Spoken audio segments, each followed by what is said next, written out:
Hi, my name's Kent Battenfield, and I want to welcome you all back to another episode of Horses and Archery.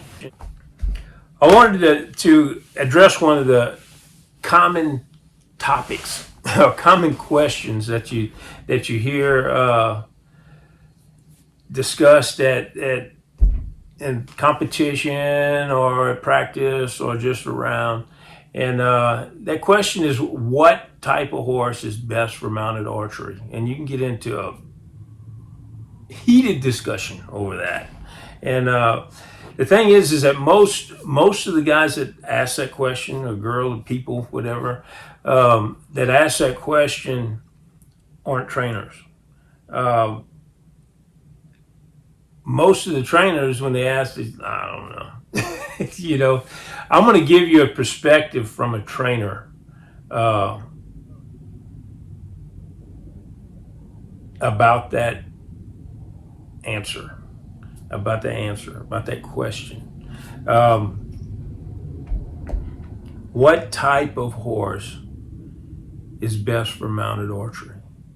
And my answer, the short answer, is a horse that you get along with. you know, and they're like, wow, that's no brainer, but that's the short answer. Well, I'm going to give you the long answer now.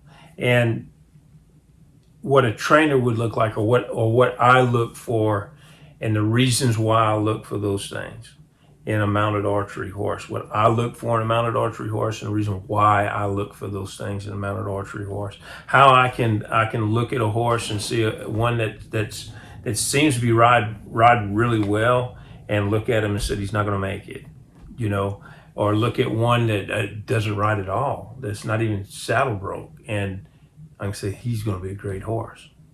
And these are some of the things that I look at. This is how I personally can process this.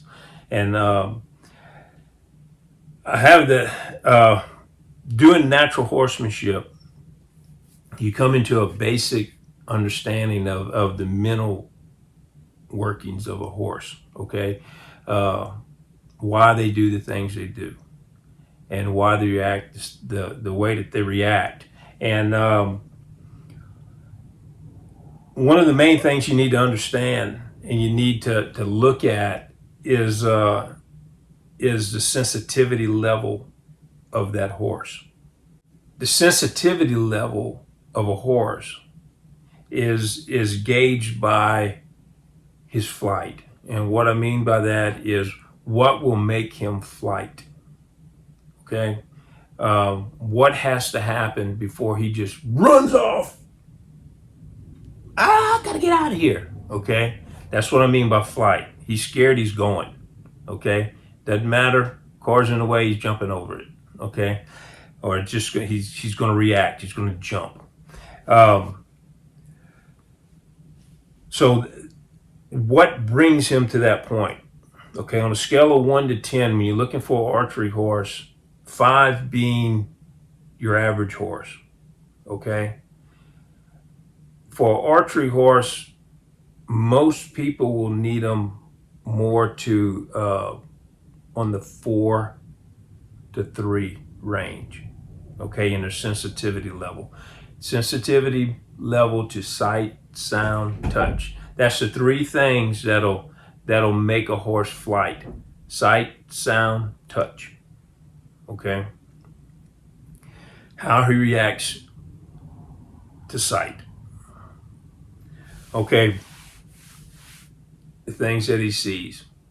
When you're going to look for a horse and you don't know that much about him, first off, if you walk up to the horse, you're going to somebody you don't know, and they're trying to sell you a horse. And if he's down like this, he's kind of lethargic, and his bottom lip is kind of hanging out like this, just a little. Just go on, because the horse is probably drugged or something's wrong with him, okay? Real easy going. You can ride him, you can do whatever you want, but he's kind of just like that. The next day, you're liable to have problems with that horse. Just keep that in mind. If you go to a sale barn or go to a sale or something, look out for that. But so you come in and you find somebody you can trust, and you can get that you're looking for a horse.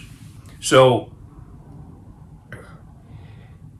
if he's standing there and his ears are doing this, this ear's doing this, this ear's doing this, constantly, just scoping like this, and he might tip his head, might look down, might look up, and he's not moving his feet. You're just standing there holding, talking, and he's constantly doing this. Okay? Odds are that horse is going to be above a 5 on sensitivity to sight. Okay? And sound. He's going to be up above what you really want. What you're looking for is a horse that'll sit there and he'll have his ears are just relaxed. If you start talking, he might turn one and then he'll turn it back real quick and just sit there. Somebody else starts talking, he might turn it. Wherever this ear is facing is where this eye's looking. Wherever this ear is facing is where this eye's looking. He can look 360 degrees all the way around, except for right here in the front and a little bit, about 10 foot in the back, straight behind him. If he puts his head down and starts pretending to eat grass, but he's not really, he just put his head down and he's doing this with his head, he's nervous. Okay, what he's doing is he's looking around. If he puts his head all the way to the ground, he can look 360 degrees all the way around by just turning his head just that much. You can see 360 degrees all the way around him. So a horse that's doing that, regardless if he's moving his feet, regardless of how he's acting, if he's doing that, he's a little bit higher on the sensitivity scale than what you probably want. If he's never been shot off of, never been introduced to horse archery before, and you're just looking at it and thinking about it, that's a horse you probably want to pass on unless you're really experienced, rider and have a basic understanding of knowledge of training. It's probably a horse you want to pass on. The next thing you want to do is see how it reacts to sound. You might want to talk and kind of suck your teeth like that a little bit, or just as you're going, just throw out a click, or as you're talking, if you're just talking, you might want to laugh or something real loud. See how the horse does it. See how the horse reacts. If he lifts his head and does that, you probably want to pass on the horse. Okay? What you're looking for, you're not looking for a horse you have to train, or you're not looking for a horse that you have to desensitize. You want a horse that's already, if you're buying a horse for horse-mounted archery, you want a horse that's already like that. You want a horse that's naturally below average, below that 5 on the sensitivity scale. So a horse that you go, if you're just talking and you get kind of loud with the guy, kind of on purpose, and make a joke and go, if the horse does any more than kind of this and looks at you like, what's wrong with you? If he's startled, if his eyes get big, or if he snorts, if he pass. Okay? Don't get the horse. I don't care how well he rides. Don't get him. Okay? Same thing with touch. You can go ahead and just rub him, just kind of out of the blue. Just reach back and touch him behind the saddle. Touch him on the belly, or touch him on the nose. As you're talking, just reach your hand up and touch him right here. If he throws his head back, if you touch him on the belly, just reach up, touch him on the belly. If he really reacts. Now I'm just talking more than just doing this, or more than just moving just a little bit. Pass, because he's going to be sensitive to touch. Now touch you can handle more. You can be a little bit more lenient with. He can be higher on the sensitivity scale to touch. then sight and sound. Sight and sound will blow you out of the water every time. Okay? Sight and sound, you want them low on the sensitivity scale with sight and sound. Okay? So, sight, sound, touch, before you got on the horse, you checked it all. He checks out. He's okay. Okay? But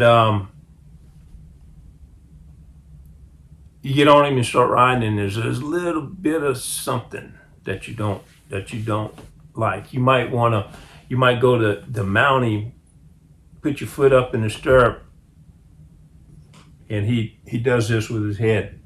Doesn't bite you, but maybe kind of threatens you a little bit, like that. And if he does bite you, pass on the horse. Okay.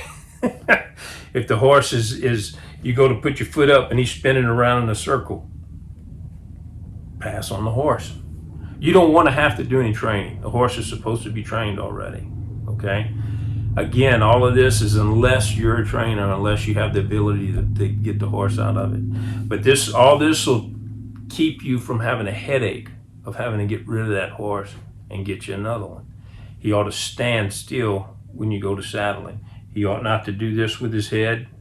And what I mean is, not necessarily turning all the way like this, but if you go to put it and he just does this, pass on the horse. Because if you don't know how to maintain that training, the odds are that horse is a biter, and he's been trained not to bite, but he's threatening you when he does this. That'll progress into turning around and taking a plug out of you if you don't know how to handle that. Okay? Pass on the horse. When you, while you're on the ground, go ahead and get on the horse, test him on the ground, get on him. He stands still for saddling. He stands still for you getting on him. He's relaxed. He's not looking all over the place. He's not putting his head down real low or real high. He's good. Everything's good. He handles okay. And you've done all of that. Next, go get your bow. Bring your bow, bring your arrow. Walk up there and stand up next to him. Now, don't walk up there and desensitize him with the bow and all of that. Don't do that. If you're looking for a horse, a good archery horse, and I'm talking about a good one, okay? Don't desensitize him. Don't walk up there and introduce him and say, I don't want to scare you. No, I want to know if you're going to get scared. So I'll walk right up to him. You have him by the halter. Drop the halter. Drop the lead rope, or maybe drape it across your arm, and just pluck an arrow. Now, I'm not talking about come to full draw and let her rip. And then just pluck a couple of arrows. See if he reacts. If he reacts any more than this, don't get the horse. Especially if he moves his feet, takes 2 or 3 steps to the left or the right, pass on the horse. Okay? Say he stands there and he does okay, and you can pluck an arrow and he's good with it. Set the arrows on the ground, get up there with your bow, mount the horse with your bow in your hand. Okay? Mount the horse. If he does all right, then you get somebody that just hands you an arrow. If he's not freaking out, go ahead and pluck the arrow. If somebody goes up there and they walks up to him like this with an arrow, and he does that, my advice, pass on the horse. He's sensitive to sight, sound, touch. Now I'm talking about a horse that's supposed to be broke. He's supposed to be gentle. He's supposed to be trained. He should not be worried about something in somebody's hand. Passes that test, yes. Pluck an arrow. Don't come to full draw, because the horse, you got to give the horse a little bit. No more than half draw, maybe quarter draw, pluck it. Pluck an arrow. If he's okay with that, then I would say you can take a chance on him. he's liable to be a pretty good horse. And then you can take him home and go through all the desensitizing deals. If you go back and look at some of my previous videos on archery horse videos, I think part one, a horse like that, you can go back and, well, part one and two, whatever, you can go look for them. But go through those steps when you're desensitizing. But when you're looking for one, you want to go ahead and do that. That will save you a whole lot of headache. So you might say, well, Kent, why are you that picky? Why does a person need to be that picky about a horse? A horse like that's hard to find. And yes, they're hard to find. Good horses are hard to find. But I would advise you to take the time to look and find one like this. And this is the reason why. It's based on his thinking process, how a horse reasons, okay? And a lot of people think, well, they would assume that they reason the same way we do, but they don't. And it's just because of their thinking process. And let me try to explain that to you.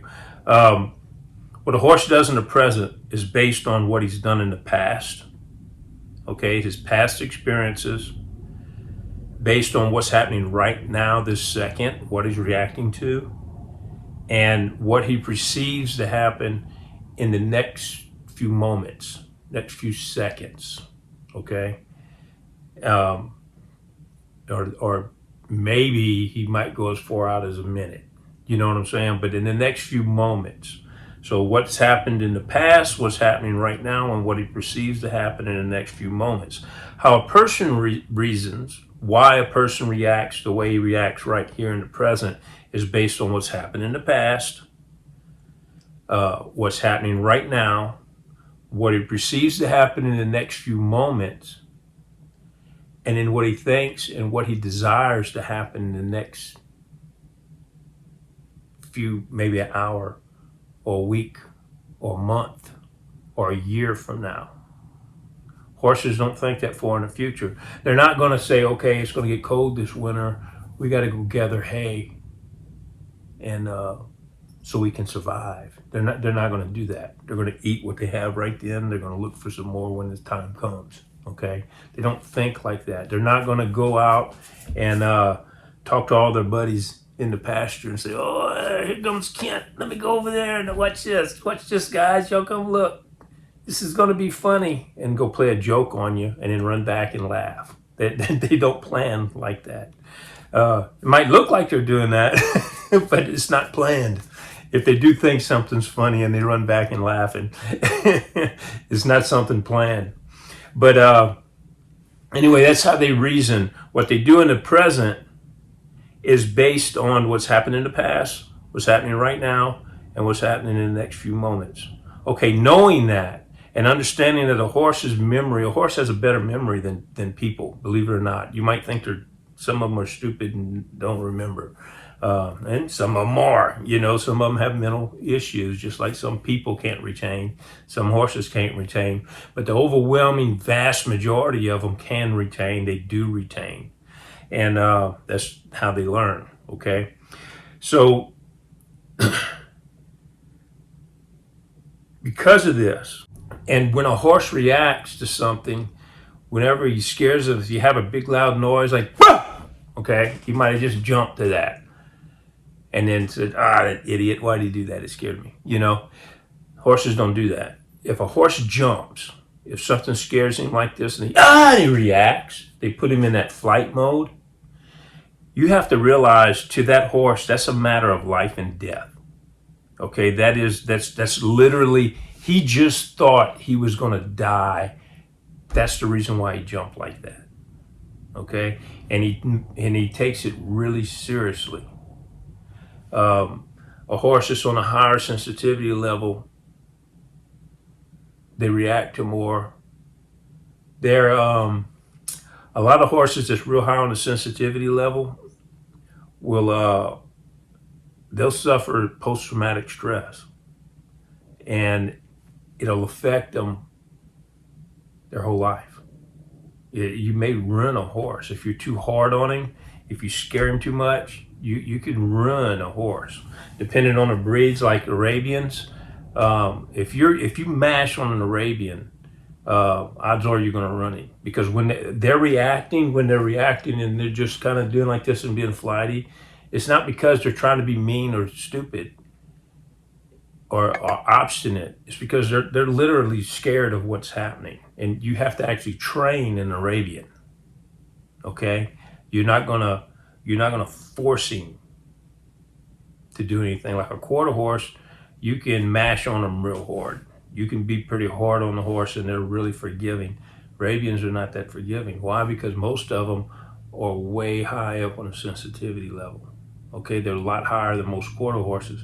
They're a lot higher than most draft horses. So you can't mash on them too much because of the way they think. And if you scare them, that's just like people in combat being thrown down the foxhole and people shooting at them. Just totally, it blows their mind. And it's real high stress, and it's hard to get over something like that. Well, a horse is the same way.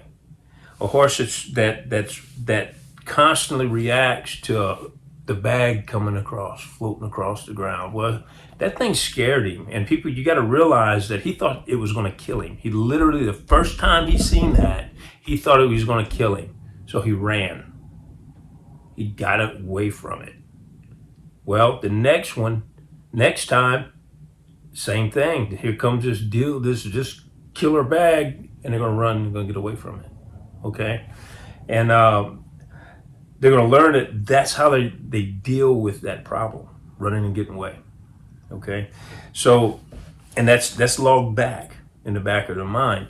Now, you can do corrective training and kind of desensitize them to it and everything else, but the thing is that if it catches them by surprise and under the right circumstances and they see it, they're going to revert back and they're gone. Okay? And you're liable to get hurt, liable to run off the track, you're liable to run through the crowd. You just don't know what's going to happen. That goes for kicking, that goes for biting, that goes from not standing still. That all of that, they do everything that they do for a reason. So when you're going and you're selecting these horses, they're supposed to be trained. Okay.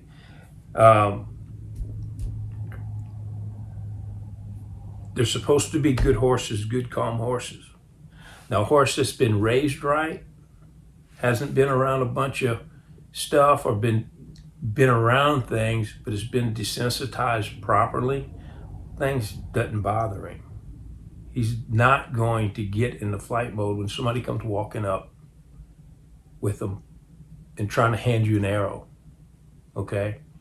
If you get some idiot with a stick and string and they handle it wrongly, improperly, when they're training the horse, go. Or you get these guys that lunges their horse and whips them. Somebody comes up with a switch in their hand, and that's what the horse associates the arrow with, or the bow with, or whatever. A stick. He's supposed to move. It's a conditioned response. So when you're on the horse and the guy comes up with the arrow or with your bow or whatever and tries to hand it to you, and he overreacts to it, that goes back, light ought to go off in your head and say, this horse has not been trained properly. There's something in this horse's past that caused him to do that. You're going to have to deal with that for the rest of your life, rest of the horse's life, because he's never going to forget about it. You can desensitize him and get him where he's not reacting real, he'll stand there pretty good 99% of the time. But one day, somebody's going to walk up there, catch him off guard, and he's going to jump, and you're going to find yourself on the ground. And maybe you bounce real good, maybe you don't. Maybe you break some ribs. Maybe you fall on somebody. Maybe you fall on your arrows. All of these things, it ain't worth it. So what I'm saying is, take your horse through all of these tests if they don't pass them, if you're looking for a horse to buy and they don't pass these tests, just pass on them, because there's something in their past, there's something in their memory that makes them react to what happens right in the present that they're gonna deal with and they're gonna remember for the rest of their life. Now, I do a lot of corrective training, but the thing is that to overcome that, you have to basically make new memories. When you're desensitizing a horse to something that it's been scared of his whole life, you have to do it over and over and over and over and over again until that thought is the most prominent thing. They're going to go in the direction of the most prominent thought. So that old memory kind of fades to the back, new memories come up to the front, basically, and they'll start reacting. But at the same time, it's just like the soldiers on the field.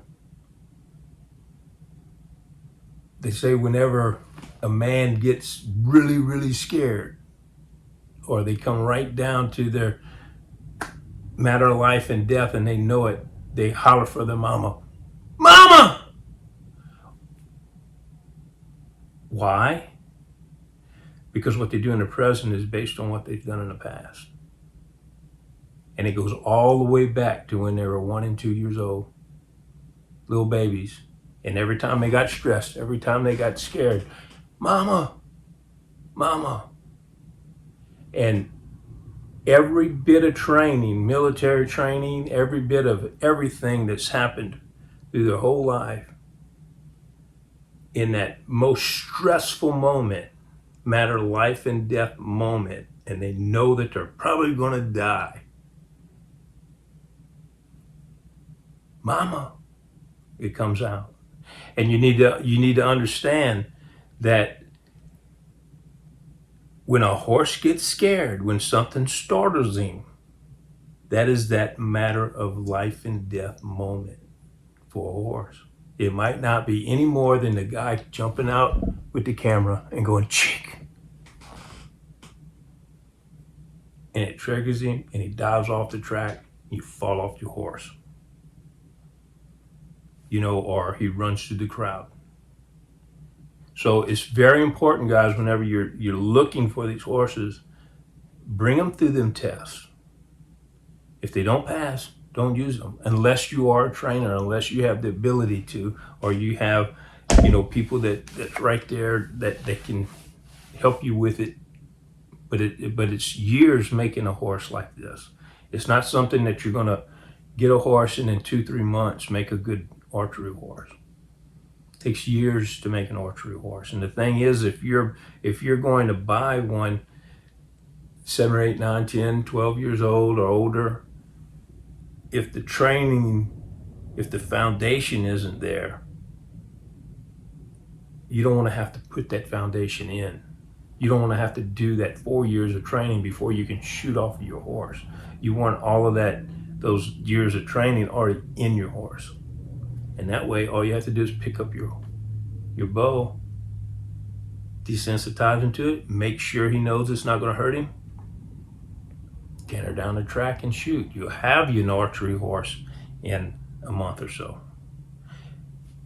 Where if he has any of these little bitty things that's wrong, it's going to take you months to correct that thing before you can even shoot.